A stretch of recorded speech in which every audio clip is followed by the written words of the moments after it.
Donc maintenant, je m'adresse, je profite de l'occasion de n'en parler. Je demande à tous ceux qui aiment ma musique et qui aiment la musique traditionnelle, qui aiment une musique différente, donc de me donner un balance, si c'est possible, de vous priver peut-être un samedi soir de gras et que cet argent puisse aller au corps musical et revenir à Eugène Mouna pour monter un Bing Bang et représenter la Martinique en Europe. Je vous remercie beaucoup. Et il a déposé dans nos bureaux 3 grandes urnes d'environ 90 cm de haut, hein, 3 grandes urnes pour recevoir les sous. Et malheureusement, il n'a pas reçu un centime. Il n'est vraiment pas tenu ouverture. Il dit, moi, manquez moi, faut que moi mort, pour qu'on moi servi fumier. C'est terrible. J'essaie d'apporter une musique, de façonner l'histoire pour qu'après ma mort, qu'on puisse dire, il y a un monsieur qui est passé il y a 30 ans qui avait fait telle ou telle chose. C'est ça que j'essaie de faire, c'est mon but, quoi. Mais c'est la question qu'il a beaucoup souffert dans la musique. Hein. Il a beaucoup souffert, hein. A vraiment souffert. Hein. Ah ouais, Georges a souffert. Hein. Ah ouais. Il lui fermait la porte partout, on ne donnait pas d'aide, il avait rien. Ah non. C'est vraiment décarcassé, hein. Il n'a pas laissé mon mot là. Vous avez vu la musique que j'ai sortie, ce que j'ai fait. On étendait, j'ai rien du tout, avec beaucoup de problèmes financiers. Donc, il faut que la Martinique, je dis ça au peuple, parce que comme je me suis enseigné d'autres endroits, ça ne marche pas. Donc, je fais appel à vous, le peuple martiniquais. 4 jours avant son décès, je lui dis, alors il me dit, alors, j'ai des royalties, j'ai gagné beaucoup d'argent. Je dis, on n'a pas vendu énormément. Mais bon, je peux peut-être te faire une petite avance, quelque chose. Il m'a dit, mais tu sais, quand je vais mourir, on va vendre plein de disques. Quand il est décédé, il y a eu un mouvement énorme, populaire. Et donc là, il y a vraiment un paradoxe.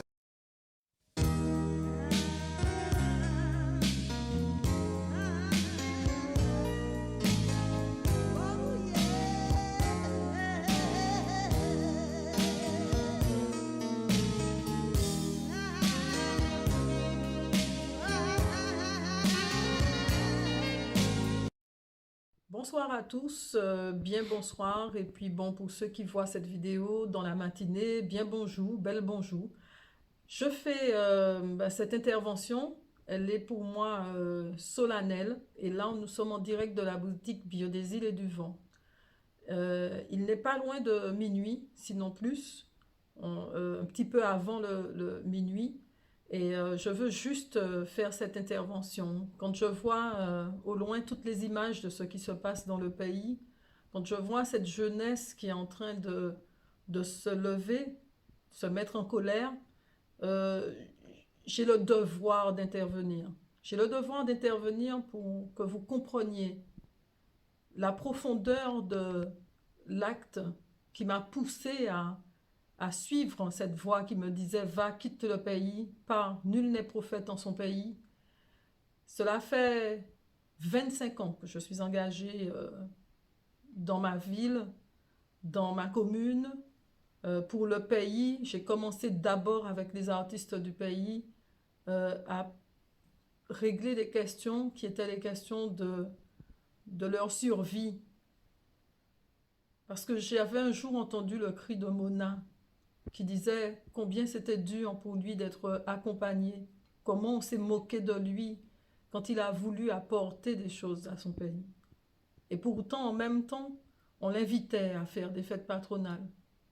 Mais quand il a voulu dépasser ses limites, aller au-delà de ses limites, et puis imaginer qu'il pouvait faire un concerto à la flûte des mornes sur le mode classique tambour, flûte des mornes, le concerto des mornes, à partir de Bach, eh bien, on s'est moqué de lui. Et je crois que je suis devenue manager d'artistes pour cela. Et puis, ensuite, il y a eu tous les combats qu'il y a eu à mener pour que les artistes aient une représentation sociale, aient une fiche de paye. Donc, en 95, j'avais 25 ans quand je voyais cela. Revenant d'études de management d'artistes, avec une toute petite entreprise qui s'appelait l'agence Émergence, eh bien oui, une petite jeune fille, parce qu'elle avait cette foi-là dans ce que la vie lui avait offert de conviction, elle a pu réunir dans 2 journées dans un colloque, c'était en 95, eh bien toutes les autorités, que ce soit la DRAC, la SACEM, la sécurité sociale, caisse de sécurité sociale, la douane. Oui, une toute petite entreprise a fait cela. J'avais 24 ou 25 ans, on était en 95. Et c'est à ce moment-là que j'ai été appelée après par les aînés de ma commune à venir leur donner un coup de main dans la commune.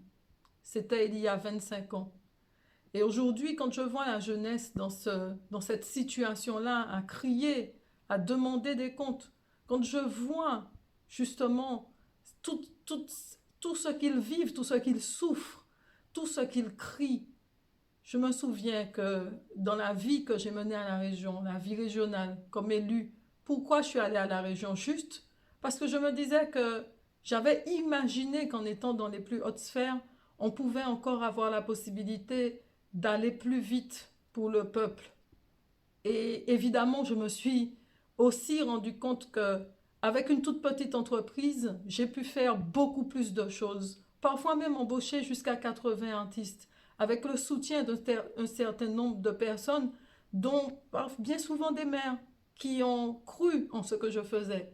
Et là, on pouvait construire ensemble des choses fabuleuses, où avec une petite entreprise, on a pu faire travailler 80 artistes par an. Et puis ensuite, quand il y a eu la région, où j'ai eu la joie de pouvoir écouter un discours qui disait « Ensemble, faisons un pas », eh bien oui, j'y suis allée.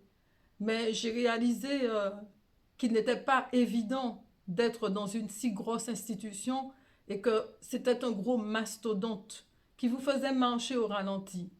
Et puis alors, j'ai compris la vie, le Créateur qui m'a tenu dans ce périple, qui est pour moi un voyage que j'appellerais voyage dans l'entre-deux de la politique politicienne, où j'ai vu beaucoup de choses et j'ai appris beaucoup de choses. Je me souviens que je disais souvent à mes collègues, si nous pas fait attention, mamay, on joue ces jeunes qui élevés en les nous, on joue qui élevés ça qui contre tsunami.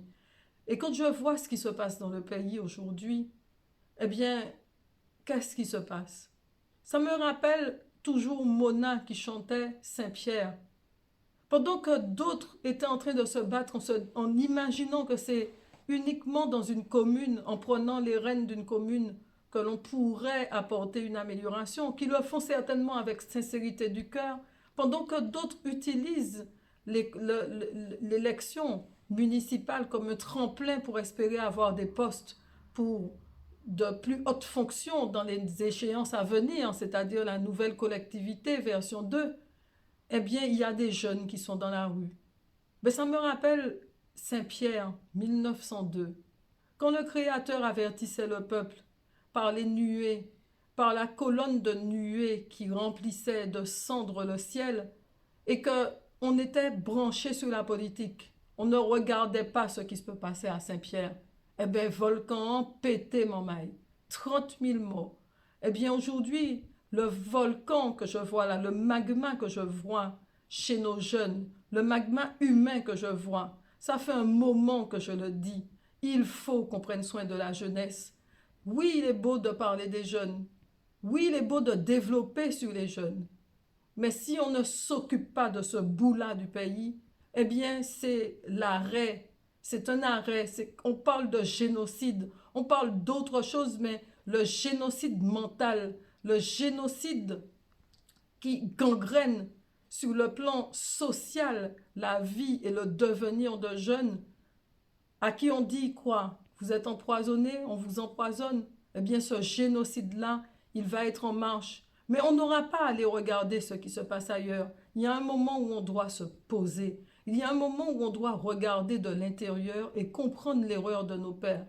Eh bien, oui, je suis partie parce que j'ai eu un appel et je rends gloire à ce Créateur. Je suis partie quand bien même j'entendais les cris des gens, j'entendais les rires au loin, parler de « elle s'est engagée, elle est partie, elle est entrée dans une secte ». Je n'écoutais pas. J'étais sourde à ce que j'entendais parce que je savais que nul n'est prophète en son pays. Et je ressentais dans mon cœur l'urgence à faire pour les jeunes. Oui, j'ai été amenée à partir pour m'occuper des jeunes étudiants, ceux qui partent. Pourquoi les étudiants et puis ceux qui partent en formation? Eh bien parce que c'est eux qui seront amenés à construire le pays demain. C'est eux qui seront amenés à trouver les solutions demain. Mais si quand ils partent, il n'y a pas tout ce qu'il faut quand ils arrivent aussi loin dans les territoires pour qu'on leur donne les meilleures chances de réussite, c'est-à-dire l'encadrement, les encadrer. On a choisi juste un petit bout, la question nutritionnelle.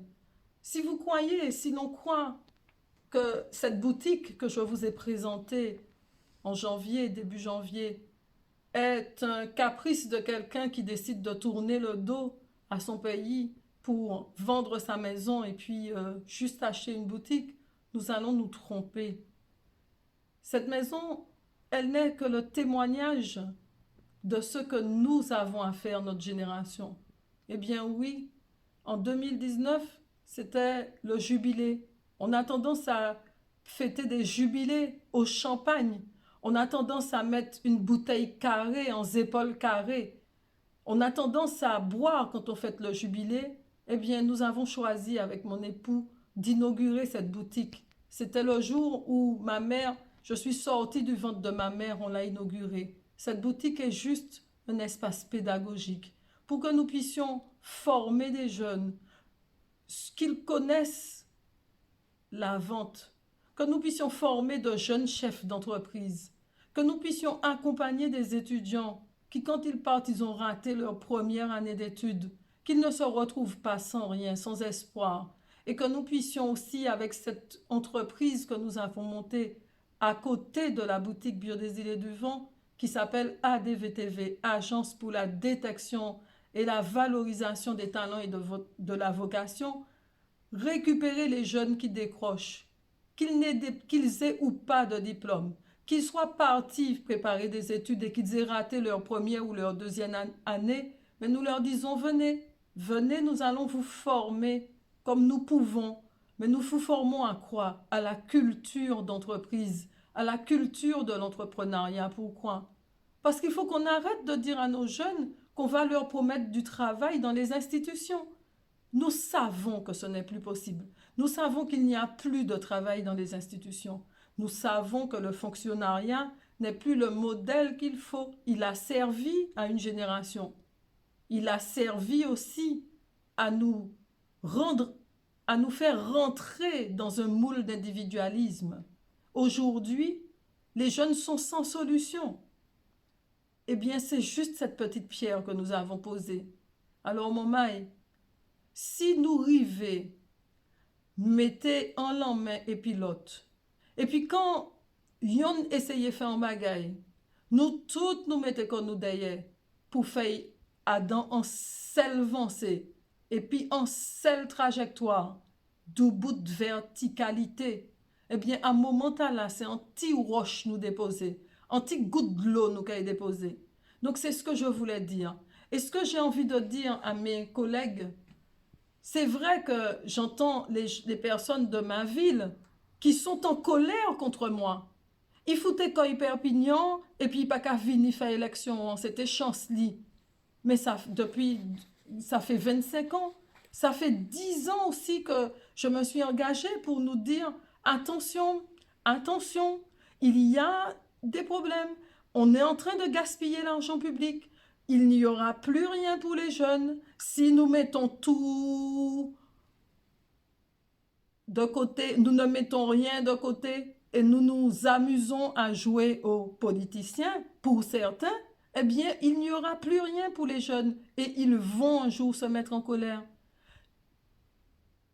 En 1925, il y a 90 ans cette année, dans un même élan de colère, j'ai perdu mon grand-père, il s'appelait Casimir Neveu Gallo. Eh bien oui, on a tiré dans leur dos, c'était des militaires. J'en ai parlé dans le livre Ma vocation. Mon père me l'a toujours dit. Il m'a dit si un jour il dit que grand-papa c'était un couillon, il goumait en tant qu'opesse. On a appelé cet événement la guerre du diamant. Très peu d'historiens en ont fait écho. À part Richard Price qui a sorti un livre Le Bagnard et le Colonel, eh bien mon papa terrestre, Lara, qui est déjà mort, il m'a dit, faut que tu aies toujours garder les yeux ouverts. Parce que on peut nous mettre en colère, créer les conditions et puis tirer en les nous. Eh bien, il y a 10 personnes qui m'ont diamant. C'était en tant qu'opès. Là, j'ai déclaré diamant. Moun belle chanté chanson tard. Donc, je ne peux pas aujourd'hui me permettre de ne pas faire cette intervention, me permettre de ne pas appeler mes collègues ou mes ex-collègues qui sont engagés dans des luttes politiciennes. Tous les 6 ans, on nous met sur une arène, comme si nous c'est des coqs combats, et puis yon ka déchiré l'autre. Et puis nous caripons pendant 6 ans, yon ka déchiré l'autre. Eh bien oui, je suis sortie de là, parce qu'à un moment donné, bon Dieu montrez-moi, Chiméon. Il dit, moi, regarde, prends de la hauteur, pars du pays, et puis regarde ce qui se passe. On vous met à division. J'ai toujours milité, parce que quand je suis rentrée dans le système politique, je suis rentrée pour qu'il y ait la voix des femmes qui s'expriment à côté de la voix des hommes, dans une complémentarité, main dans la main. Je suis rentrée pour ça, juste pour cela, pour que nous puissions bâtir une société apaisée. C'était en 1995. J'ai dit oui pour cela. Je me suis engagée dans la culture, mais aussi dans bien d'autres combats. Dans des combats avec une entreprise pour soutenir l'association Alzheimer Martinique, où une petite entreprise reversait du bénéfice sur des concerts qu'elle organisait pour pouvoir aider des associations. Eh bien, ce que je fais à Perpignan, en ayant pris ce recul nécessaire, c'est la même chose. Comment financer, comment accompagner un certain nombre d'associations qui vont s'engager à faire des choses pour les jeunes étudiants, les jeunes qui partent en formation. Eh bien, Mamaï, voilà ce que je propose au maire.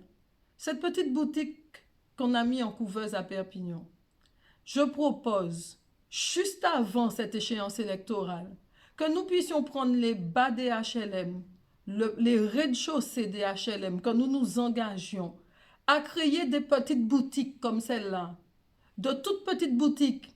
Oui, nous avons pu investir, mettre tout ce qu'il y avait, jusqu'à ce qu'il ne nous reste plus 1 centime, pour juste nous dire, mettons ces boutiques sous les bas des HLM, une petite part commune, et puis que cette boutique puisse générer, à partir d'un bocal, un bocal d'épices, puisse générer des filières, filière curcuma, filière gingembre, filière galanga, toutes les filières basilic, filière bouquet garni. Eh bien, ce sont des épices qu'on vend là, et ce sont des épices moulues.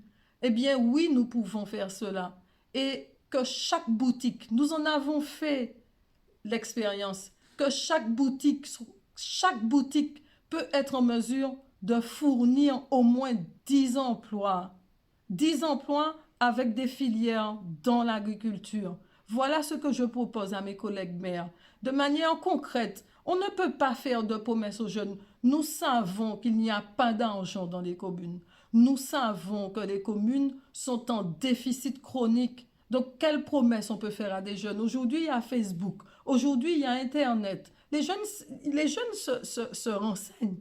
Donc, il faut qu'on arrête ces choses-là. Et là, je fais un appel solennel pour que, au niveau qu'il y ait plus de vertu en politique. Et c'est cet appel-là que j'ai fait. Quand j'ai dit « j'appelle à voter contre l'immoralité en politique », je ne vous dis pas tout ce que ça m'a coûté. Jusqu'à Perpignan, ce que ça m'a coûté. J'ai reçu des menaces dès les quelques jours après 2016. Menaces où on m'a dit qu'on allait m'enlever mon fils. J'ai toutes les preuves. Ça a été enregistré chez un huissier à Perpignan, où on m'a traité de tous les noms, où on m'a dit qu'on va me faire payer, qu'on va me punir. J'ai ces menaces-là. Elles ont été écrites, consignées dans mes SMS, dans des SMS. Et c'est quelqu'un qui était un collègue à la région qui m'a envoyé ces menaces écrites. Eh bien, ils ont mis à exécution les menaces. 1 an après avoir enlevé mon fils, on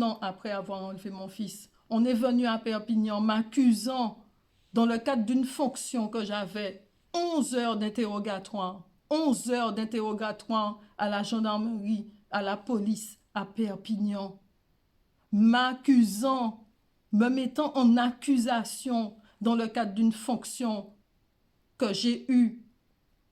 Je ne vous en dis pas plus, puisque l'affaire est en cours.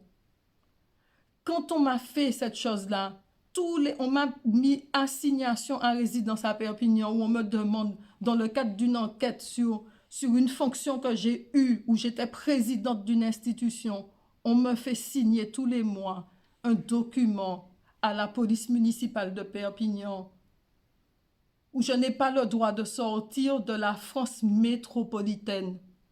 Bon, dans le même temps, j'entends quoi? Des collègues qui me suivaient au Diamant, des collègues qui étaient en tête, avant même qu'il y ait enquête. Pendant qu'une enquête se fasse, secret de l'enquête, ce collègue dise à d'autres personnes à plusieurs reprises, on va empêcher à Yvette Gallo de venir à l'élection municipale parce qu'on va mettre une affaire sur son dos. Elle ne pourra pas venir à l'élection municipale. Voilà tout ce que j'ai subi à Perpignan. Et jusqu'à maintenant, je suis debout. Parce qu'on a essayé de me le faire en 2014. Juste la semaine de l'élection, on a utilisé ma fonction dans la même institution. Quand j'ai décidé de mettre de l'ordre dans cette institution, eh bien, on a fait passer dans la semaine de l'élection Yvette Gallo, faux et usage de faux. Quand vous entendez faux et usage de faux, juste parce qu'on vous a demandé de faire un retrait, et puis qu'ensuite on vous a demandé de signer un papier parce qu'il y avait des grèves dans l'institution, et que vous mettez à pied quelqu'un à la demande des syndicats parce qu'il y a des difficultés, eh bien cette même personne qui est mise à pied, elle fait une plainte contre vous pour faux usage de faux. On a perdu l'élection pour cela. J'ai perdu l'élection avec le groupe parce que quand vous entendez faux et usage de faux, vous avez l'impression que c'est l'argent que la personne a mis dans sa poche. Mes parents m'ont donné une éducation. Mon parti piti. Donc l'argent public, l'argent des contribuables, ça n'a pas qu'à travailler, cerveau moins. J'ai toujours milité pour qu'il n'y ait pas d'indemnité d'élu. Parce que la pire des choses qu'on ait pu faire, c'est de donner à un élu une indemnité forfaitaire. J'ai toujours milité pour que quand un élu vient travailler, il peut avoir une indemnité kilométrique. Quand il n'a pas venir travailler, nous pas pour toucher l'argent. J'ai toujours milité pour ça et je n'attends rien des indemnités. C'est pour cela que j'ai fait cet acte, de dire que je quitte tout, je démissionne de tout. Je vais jusqu'au bout de l'acte. Pourquoi? Pour une génération à venir. Parce quand une génération est en train de tomber dans le délitement, dans la décrépitude, eh bien, il faut préserver les autres qui arrivent pour qu'elles n'attrapent pas le virus. Peut-être c'est un virus, nous, qu'on chikungunya, eh bien, il ne faut pas nous trapper. Parce que mon passage si des chikungunya, ce n'est pas des démons qui entrent dans nous et qui fait que nous changer. Quand j'ai voulu mettre l'épicerie, cette boutique-là, dans ma commune, j'ai envoyé un courrier à mes frères et sœurs. C'est pour vous montrer l'ampleur des difficultés que nous avons dans le pays. Ils m'ont dit non, le terrain est indivis, alors qu'il y a des jeunes dans la commune qui auraient pu travailler. Et quel que soit frère ou sœur, collègue ou pas, je n'ai pas le temps, sur des questions aussi importantes que la jeunesse, de faire de compromis. Donc voilà l'intervention que j'ai à faire. Oui, j'ai passé à Perpignan une passe. Pendant mon cagoum à Perpignan, eh bien oui, vengeance qu'a faite. On se venge. On se venge sur Gallo. On va se faire du Gallo. Eh bien les jeunes, ce que j'ai à vous dire, n'entrez pas dans le jeu de la colère. Parce que il y a tirant les autres. Vaut mieux autres mettre l'argent. Il y en a l'autre. Faire un sous-sous. Et puis monter entreprise. Ton entreprise, c'est ton talent. C'est ce qu'on apprend aux jeunes quand on les accompagne en France. Ton talent est ton entreprise. Je l'ai dit la dernière fois, fanchouisme, là, on nous a arrêté ça. On nous a arrêté ça. Et aujourd'hui, où je vous envoie le poste, j'ai dit c'est bon. C'est bon, on utilise des réseaux Il faut dire le nom. Ce ne sont pas les institutions qui sont pourries. Ce sont les gens qui utilisent les institutions, qui pourrissent le système. Le jour où on vient à Perpignan m'interroger, j'ai un collègue qui est dans le même parti que moi. Il appelle alors qu'il ne m'appelait pas. Il est censé être celui qui continue à s'occuper du groupe. Il a crié, je veux parler il a demandé, je veux parler à Yvette. Comme si il déjà savent qu'il était en bagaille, il a crié juste pour vérifier. Il a fait moi dormir en l'ennui, en garde à vue. En l'ennui, en garde à vue. Mon crié, bon Dieu. Mon tenir règle, moi. Rentrer en garde à vue, sans possibilité d'attraper ni en bouteille de l'eau. Rien. Eh bien, c'est bon Dieu qui était là. Mon prié, bon Dieu, m'ont dit, je ne sais pas. Je te remets mon âme. J'ai juste soif. Et arrête mes règles pour que qu'elles ne puissent pas couler. Je te remets ce sang qui coule. Et envoie un ange me donner un verre d'eau. Une gendarme est revenue 2h du matin dans la cellule et elle m'a dit, madame, je suis rentrée chez moi, mais j'ai senti qu'il fallait revenir vous donner un verre d'eau. Bon Dieu fait ça. Ça qu'a fait un an, yo qu'a interrogé moi, yo qu'a rivrayé en interrogatoire devant un procureur au mois de juin. Et yo qu'a dit moi, faut qu'on pointe tous les mois encore la police nationale Perpignan. Eh bien, je dis non, il faut qu'on arrête ça. Il faut qu'on arrête cette iniquité où on utilise les réseaux maçonniques. On utilise les réseaux maçonniques. Combien de fois je ne me suis jamais mêlée de ce que font les gens dans leur réseau? Les gens sont libres d'aller dans les réseaux qu'ils veulent, de servir qui ils veulent. Mais aujourd'hui, je me rends compte que le pays est pourri par des gens qui ont infiltré des réseaux et qui détruisent leur peuple de l'intérieur. Comment on peut appeler ça? J'appelle ça quoi? On est passé à quoi? Ça s'appelle la démocratie ou la démocratie? Démocratie. Eh bien, les jeunes, je vous appelle à la paix. Quand quelqu'un vous frappe sur la joue droite, tendez la joue gauche. Il n'y a que par l'amour qu'on puisse détruire ce type de démon. Le pays est en train de couler. Et ça ne dérange personne. Ouelele, nous qu'à continuer à danser, carnaval, nous qu'à recommencer à danser. Il y a un moment, il faut que nous levions, maman. Comment y est, c'est nous qui, les number one qui a fait promotion, toute promotion qui n'y, promotion, c'est nous qui a fait. Comment y est en même temps, nous peut dire que nous allons, canne à sucre mettez nous en esclavage. Pendant nous qu'a dit canne à sucre mettez nous en esclavage, c'est nous-mêmes qui a fait promotion. Bras pour nous aller, domino, qui a fait siwawa. Nous qui a fait blague. Nous, c'est les number one des consommateurs de champagne. Il y a un moment donné, il faut que nous gardions de l'intérieur. Parce que c'est gênant qu'il a dans la RIA, qui caille pour un coup. C'est nous qui sommes responsables. Voilà pourquoi, quand bien même on pris mon fils pour m'atteindre psychologiquement, mentalement d'après eux, quand bien même on a envoyé des informations fallacieuses, quand bien même on a envoyé des rumeurs, comme on a eu l'habitude de faire à Yvette Gallo. Et je veux savoir pourquoi. Qu'est-ce qu'il y a donc dans le galop pour qu'on puisse s'acharner sur le galop comme ça? Je saurai, parce que le Créateur le sait. Il me le dira. Je saurai ce qui se cache derrière cet acharnement. Donc voilà le mot que je ne pouvais pas ne pas parler. Quand je vois l'état des jeunes qui sont obligés de brandir des drapeaux pour demander juste qu'on puisse les écouter. Voilà ce que j'avais à vous dire. Je me suis livrée à cœur ouvert. Donc j'ai apporté juste cette pierre-là. Et quand je vous dis un panier va permettre que nous puissions former des jeunes à la culture de l'entrepreneuriat et que je demande à mes collègues maires, pouvez-vous mettre dans votre programme aujourd'hui, justement, vous engager à mettre des petites boutiques pédagogiques pour les jeunes, pour créer des filières de valorisation des produits, production locaux-régionale. Pouvez-vous faire cela? Parce que mes collègues anciens, vous savez qu'il n'y a pas d'avenir dans les institutions.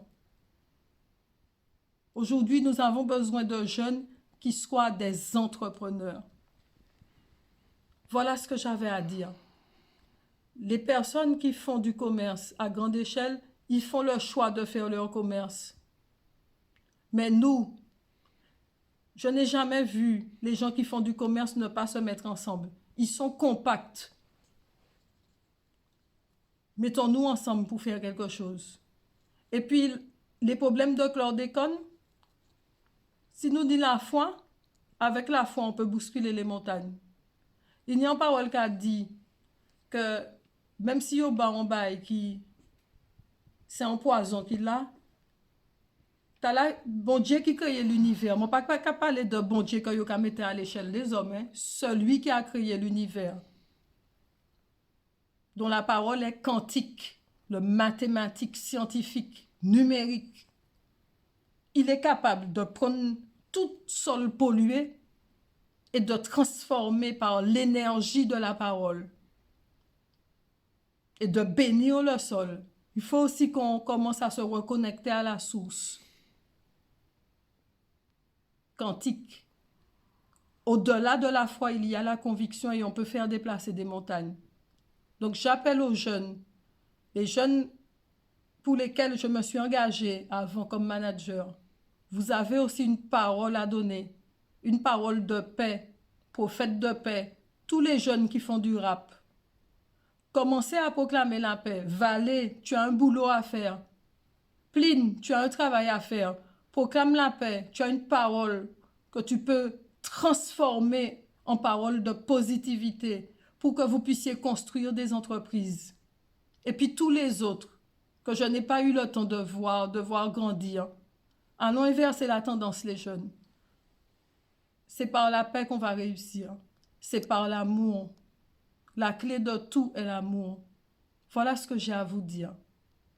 Plus force. Et puis on nous construit en bas ensemble, maman. Et c'est, je le dis en toute, mon panier ayant les tchèmes, moi, bah, personne, parce que c'est bon Dieu, celle qui met. Et j'embrasse mon fils, Samuel Emmanuel Guevara. Maman t'a toujours dit, je me souviens que quand j'allais à l'élection en 2012, et que j'ai vu qu'on me faisait des entourloupes dans le dos, et ce n'était pas bien loin de moi. J'ai prié, et tu avais à peine 5 ans, quand tu m'as dit un jour, tu étais dans la voiture, « Maman, pourquoi tu ne vas plus à l'élection législative ?» J'ai sursauté, Samuel, quand tu me parlais. Samuel Guevara, Emmanuel. Je t'ai dit, mais qu'est-ce qui te dit que maman ne va plus? Puisqu'effectivement, maman avait décidé de faire un retrait quand elle a vu qu'il y avait un complot qui se montait à l'intérieur d'elle, à côté d'elle. Tu as dit, mais maman, c'est le monsieur à la radio, c'est le journaliste qui a dit, Yvette Gallo a décidé de ne plus se présenter à l'élection législative. Mais maman, pourquoi tu ne vas pas? Mais il faut te battre, maman. Mais je t'ai dit, tu comprendras un jour, mon fils, pourquoi. Tu comprendras un jour pourquoi. Maman n'y va pas. Tu comprendras un jour pourquoi. Eh bien, voilà pourquoi maman est partie. Tu le sais. Je sais que tu le sais. Et je sais que tu sais que maman, eh bien, ce qu'elle est en train de faire, c'est pour les enfants de ta génération. Et je t'ai toujours dit, peut-être qu'un jour, maman ne sera pas là. Et je t'ai dit aussi, ce pourquoi maman part, elle va être attaquée. Mais ne t'inquiète de rien. C'est pour ta génération que maman le fait. Tu le sais. Et je sais que le bon Dieu veille sur toi. Eh bien, mon cas dit plus force, maman. À bientôt. Et puis les jeunes, l'amour. pas descendre dans caniveau, yo kay piéger les autres. Force, l'amour, gloire à Dieu, gloire au Père de la création, pas le Dieu des hommes, de mathématiques, celui qui est au-dessus de toutes choses.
Esa tía